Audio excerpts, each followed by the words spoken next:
नमस्कार मित्रों, आप सबका स्वागत है द हॉन्टिंग पॉडकास्ट में। मैं पार्थ आज आपको सुनाने जा रहा हूँ खूनी कटोरे का आखिरी भाग।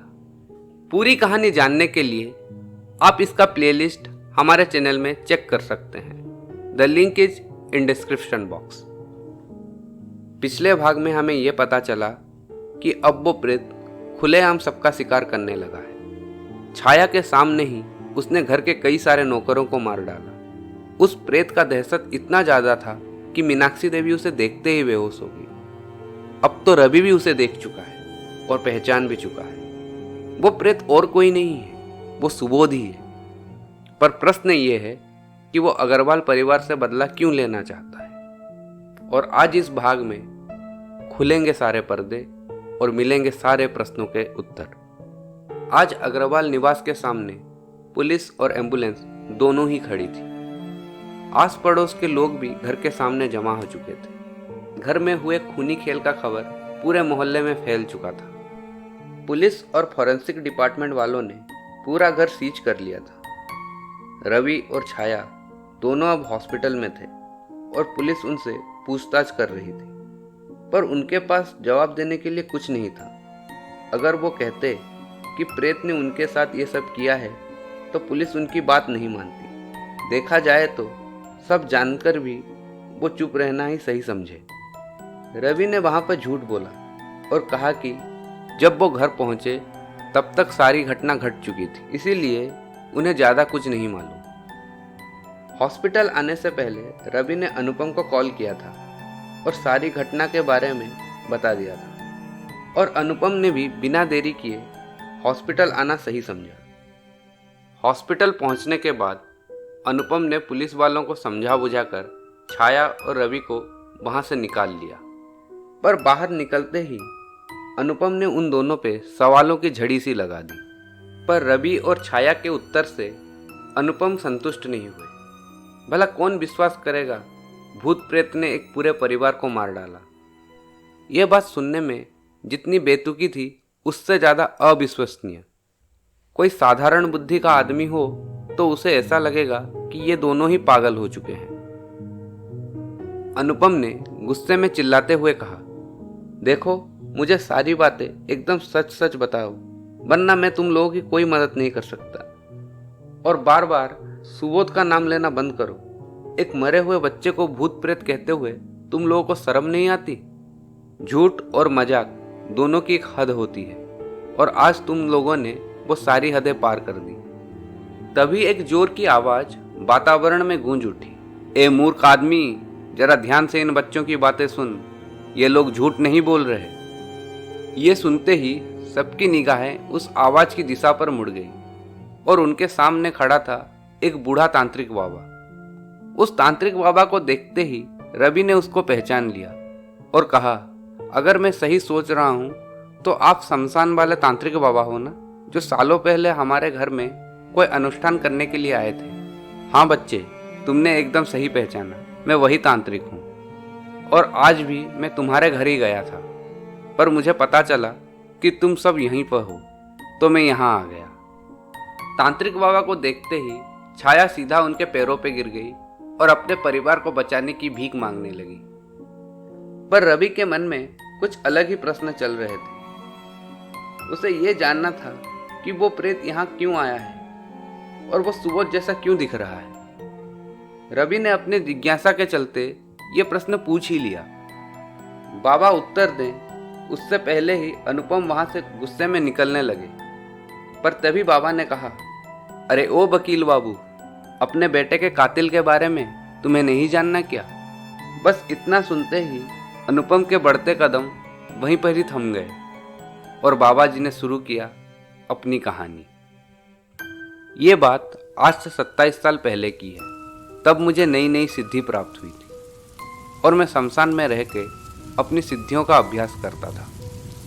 परंतु एक दिन एक नौजवान आदमी शमशान में आत्महत्या करने के लिए आया था, और दूर से मैंने उसे देख लिया और चिल्लाते हुए वहां पे आया, ए क्या कर रहा है वहां पे?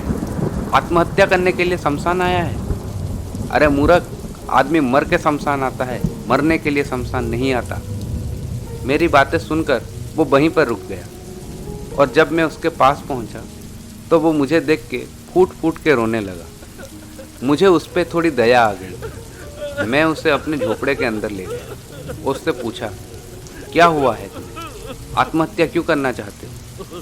तुम्हें पता नहीं आत्महत्या करना पाप है? उसने रोते हुए कहा, आत्महत्या करने से मेरा जीना ज़्यादा बड़ा पाप है। मेरा बच्चा हॉस्पिटल में मरने वाला है और मैं कुछ कर भी नहीं सकता। हाय रे किस्मत, गरीब बना के मुझे क्यों पैदा किया। गांव में ज़मीन गया, घर भी चला गया, तो फिर सोचा शहर आके 2 पैसे कमाऊंगा, बीवी बच्चों को अच्छे से रखूंगा।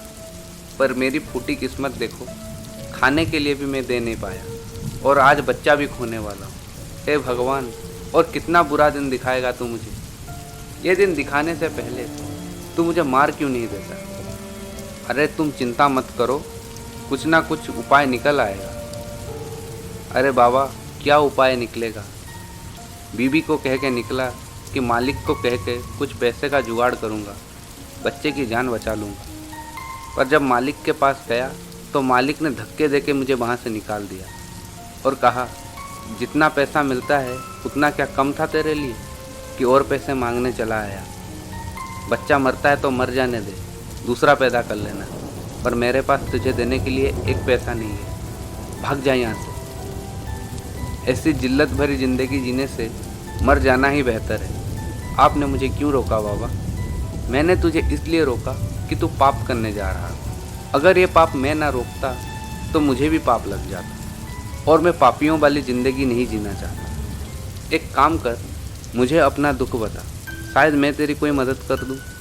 क्या मजाक करते हो बाबा जी, आप तो सन्यासी और त्यागी आदमी हो, कहाँ से लाओगे पैसे? बस इतनी सी बात, तुझे पैसे चाहिए? अभी रुक। इतना कह के मैं कोने में चला गया। वहाँ पर मेरा झोला था, उसके अंदर से एक खोपड़ी निकाली मैंने, जो दिखने में कटोरे जैसा था, और मैंने उसमें कुछ मंत्र पढ़े और उस लड़के को कहा, जा यहाँ से चला जा, तेरा बच्चा अब ठीक हो जाएगा, बेफिक्र घर जा और तेरे सारे दुखों का निवारण भी जल्दी हो जाएगा, मुझ पे विश्वास कर। बड़ी गंभीर निगाहों से वो मेरी तरफ देखने लगा और कहा, अगर आपकी बात झूठ निकली तो? अगर मेरी बात झूठ निकली तो मेरी जितनी भी सिद्धि और साधना मैंने आज तक की है सब त्याग करके अग्नि समाधि ले लूँगा। फिर वो लड़का वहाँ से उठ के चला गया और आधे रास्ते में कहा, बाबा जी, अगर आपकी बात सच निकली तो मैं क्या करूँ? तो मैंने हंसते हुए कहा, ज़्यादा कुछ मत करना, भोले बाबा को एक नारियल चढ़ा देना मेरे तरफ से। जानते हो रवि, वो नौजवान आदमी कौन था? वो कोई और नहीं, तुम्हारे पिता किशन लाल। सालों पहले मैंने उनकी मदद की थी। जब वो शमशान से गए तो उनके बाद उनकी ज़िंदगी एकदम से बदल गई। तुम्हारे परिवार की आर्थिक स्थिति भी काफ़ी सुधर गई, पर उतने से उनको चैन नहीं मिली, उनको और भी ज़्यादा चाहिए था। इसीलिए 6 महीने बाद वो मुझसे मिलने आए। फिर उन्होंने कहा, बाबा जी, आपने मेरी ज़िंदगी बदल दी। आपके आशीर्वाद से आज मेरा परिवार काफ़ी खुश है। आप अपनी आशीर्वाद मुझ पे ऐसे ही बनाए रखिए। मैंने हंसते हुए कहा, यह सब तो भोले बाबा की माया है, उस दिन उन्होंने ही हम दोनों को मिलाया था। फिर उसने कहा, बाबा जी, मैंने उस दिन आपको देखा, आप एक कटोरे में कुछ मंत्र पढ़े और उसके बाद आपने मुझे कहा कि घर चला जा, तेरा सारा काम हो जाएगा। क्या उस कटोरे में कोई सिद्धि है? अगर है तो मुझे भी वो सिद्धि प्राप्त करनी है, कृपया मेरा मार्गदर्शन कीजिए।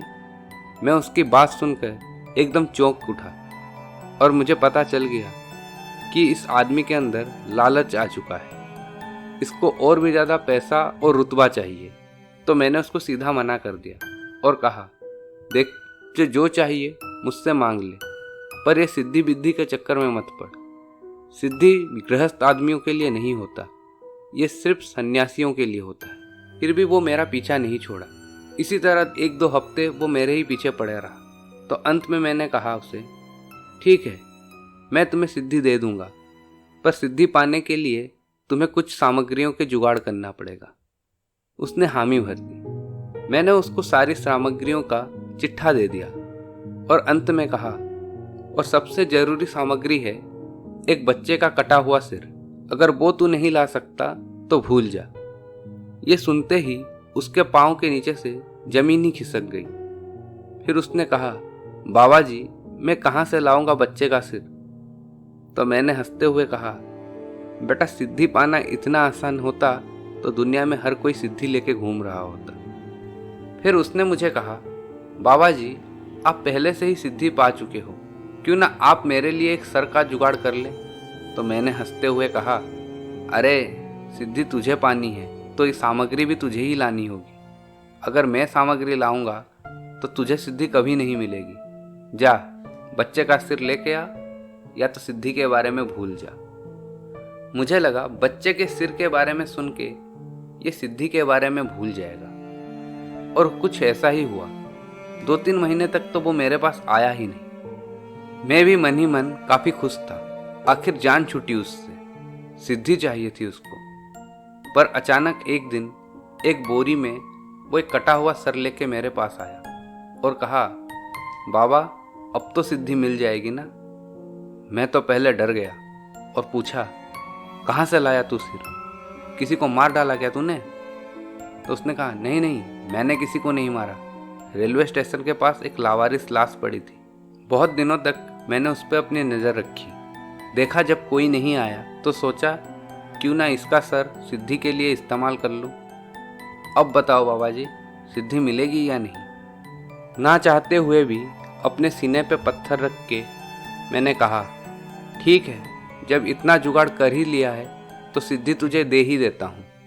फिर मैंने उस सर को आग में जला दिया और उससे जो खोपड़ी निकली उसको तोड़ के एक कटोरे का आकार दे दिया, और जो राख बची उसको मिट्टी में मिला के उस कटोरे के चारों तरफ एक लेप लगा दिया, जैसे कि वो कोई मिट्टी के कटोरे जैसा दिखाई दे, पर वो है दरअसल एक खोपड़ी का कटोरा। फिर मैंने किशनलाल को कहा, अब तुम्हें सिद्धि मिल चुकी है, पर सिद्धि को अपने बस में रखने के लिए कुछ विधियों का पालन करना पड़ता है। जैसे कि हर शुक्रवार तुम्हें उसे खून चढ़ाना होगा, साथ में हर पूर्णिमा और अमावस को भी। अगर कभी भी पूर्णिमा और अमावस शुक्रवार को आ जाए तो उस दिन उसको तुम्हें दुगना खून देना पड़ेगा। मंजूर है तो ये कटोरा ले जाओ, वरना इसको यहीं पर जला दो। किशनलाल ने कहा, आपने जैसा कहा मैं वैसा ही करूँगा, कोई ज़रूरत नहीं इसको जलाने की। फिर वो मेरे पैरों में गिरा और मेरे को प्रणाम करके वहीं से निकल गया। उसके बाद कई सालों तक वो मेरे पास कभी नहीं आया। उस दिन के बाद पूरे 11 साल के बाद वो मुझसे मिलने आया। आज वो फिर से रो रहा था, तो मैंने उससे कहा, इतनी बड़ी सिद्धि मिली फिर भी तेरे दुख खत्म नहीं हुए, क्यों रो रहा है? उसने रोते हुए कहा, बाबा जी, मेरे घर में कहीं से प्रेत घुस गया है।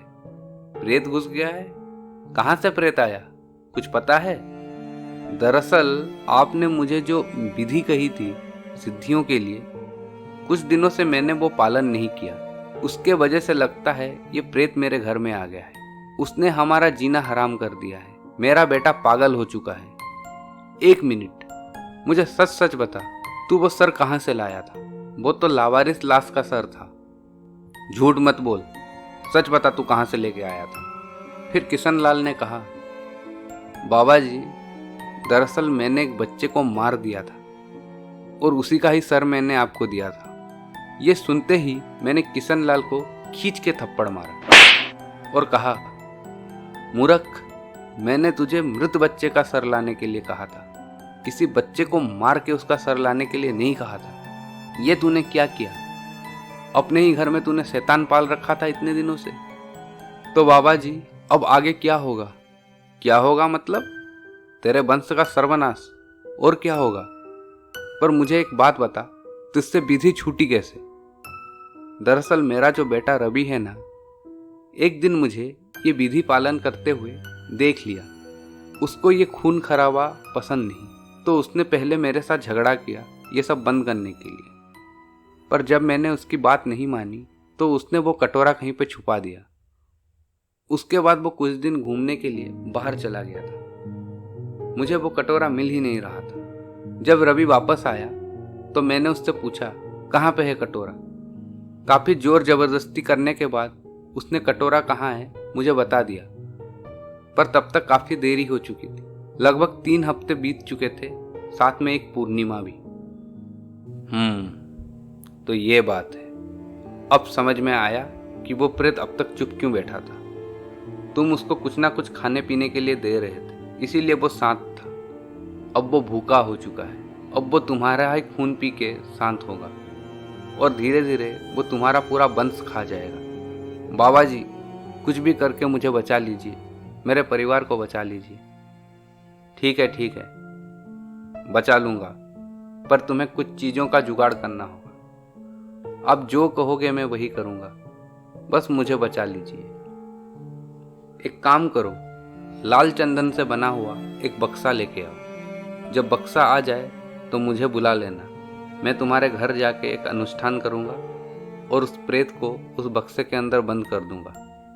कुछ दिनों के बाद मैं तुम्हारे घर गया, एक बहुत लंबा अनुष्ठान भी किया और उसके बाद उस कटोरे को उस बक्से के अंदर मैंने बंद कर दिया और कहा, देखो, लाल चंदन महादेव का होता है, इसके अंदर अगर ये प्रेत रहेगा तो कभी बाहर नहीं निकल पाएगा। पर अच्छा ये होगा कि तुम इसको नष्ट कर दो।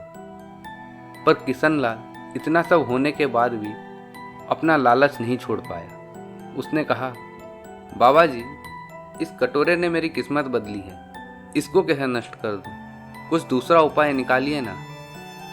उस समय गुस्से में मेरी आंखें एकदम लाल हो चुकी थी। मैंने कहा, अरे मूर्ख, और कितना बुरा दिन देखेगा तू?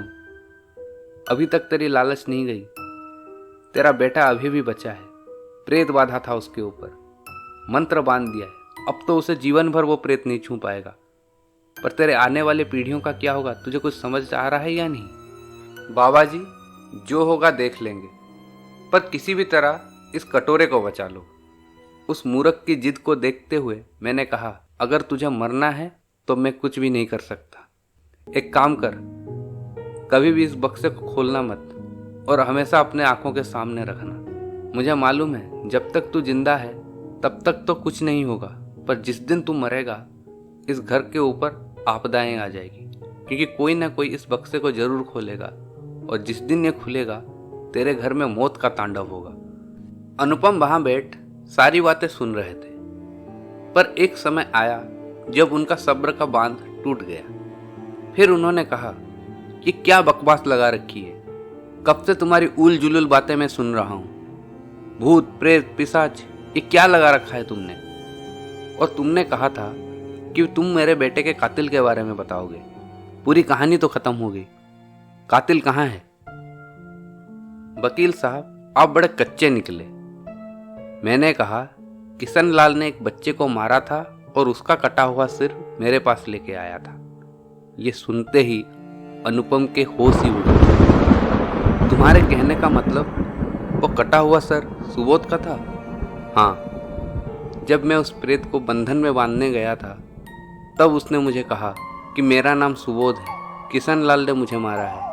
मैं तो उसके बेटे रवि के साथ खेलने जा रहा था, पर उसने मुझे आधे रास्ते रोक के कहा कि मेरे साथ चलो, आज मैं तुम्हें घर लेके चलता हूँ। पर उन्होंने मुझे रास्ते में ही मार डाला। मेरी क्या गलती थी? मैं तो बस उनके बेटे के साथ खेलना चाहता था, पर उन्होंने मुझे मार डाला। मेरे पापा का क्या होगा? मेरे अलावा उनका कोई नहीं है। मैं उसकी सारी बातें सुन रहा था।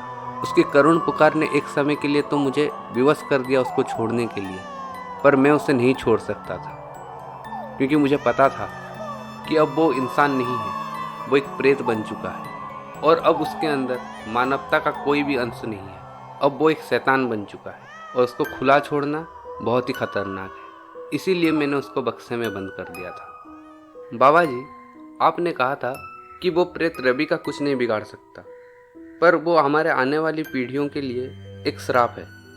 हाँ, ऐसा हो सकता है, क्योंकि मैंने रवि का शरीर मंत्रों से बांध दिया था, इसीलिए रवि का कुछ नहीं हो सकता।